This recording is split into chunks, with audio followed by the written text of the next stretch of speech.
Imaginez un endroit où les lois de la physique cessent d'exister, un lieu où le temps ralentit, où la lumière disparaît et où tout ce qui entre ne revient jamais. Non, ce n'est pas de la science-fiction, ce sont les trous noirs, les objets les plus extrêmes et mystérieux de notre univers. Aujourd'hui, nous allons plonger ensemble dans ces monstres cosmiques pour comprendre pourquoi ils fascinent et effraient les scientifiques depuis des décennies. D'abord, dissipons une idée reçue.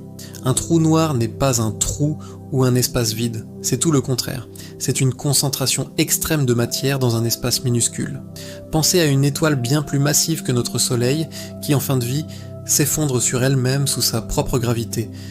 Toute sa masse est comprimée en un point si petit qu'il en devient incompréhensible. Pour vous donner une idée, si on compressait la Terre pour en faire un trou noir, elle ne serait pas plus grosse qu'un simple dé à jouer.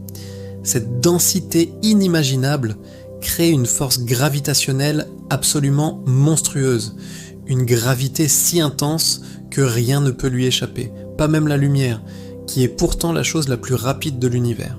Et c'est précisément pour ça qu'un trou noir est noir et donc invisible. On ne peut pas le voir directement.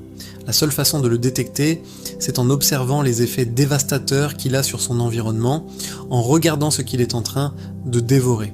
Autour de chaque trou noir, il y a une frontière invisible, une sorte de point de non-retour que les scientifiques appellent l'horizon des événements. C'est la limite ultime. Si vous la franchissez, que vous soyez un grain de poussière, une planète entière ou un rayon de lumière, votre destin est scellé. Vous êtes perdu pour toujours pour le reste de l'univers. Le plus étrange, c'est ce qui se passerait si on pouvait observer quelqu'un tomber dedans, depuis une distance de sécurité. Pour nous, l'observateur, cette personne semblerait ralentir, se figer progressivement sur l'horizon, son image devenant de plus en plus rouge jusqu'à s'évanouir. Le temps, de notre point de vue, se serait arrêté pour elle. Mais pour la personne qui tombe, l'expérience est radicalement différente. Elle ne sentirait rien de spécial en franchissant cet horizon.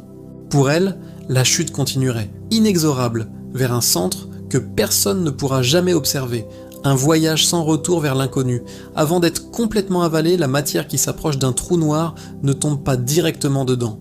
Elle est prise dans un tourbillon infernal et forme ce qu'on appelle un disque d'accrétion. Imaginez un disque gigantesque de gaz, de poussière et de débris d'étoiles, tournant à des vitesses proches de celles de la lumière.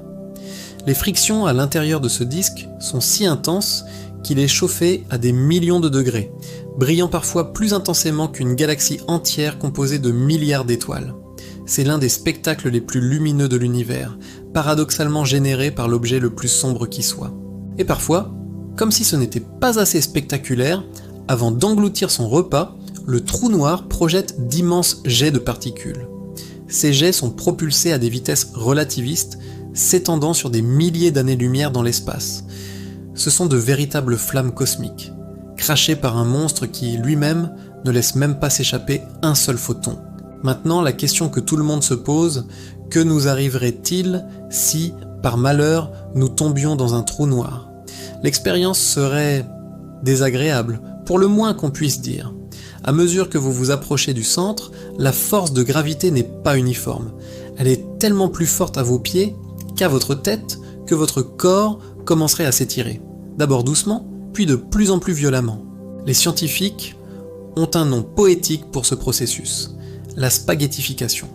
Votre corps serait étiré en un fil de plus en plus fin, comme une longue pâte à spaghetti, jusqu'à ce que les forces de marée deviennent si puissantes qu'elles déchirent les liaisons entre vos molécules.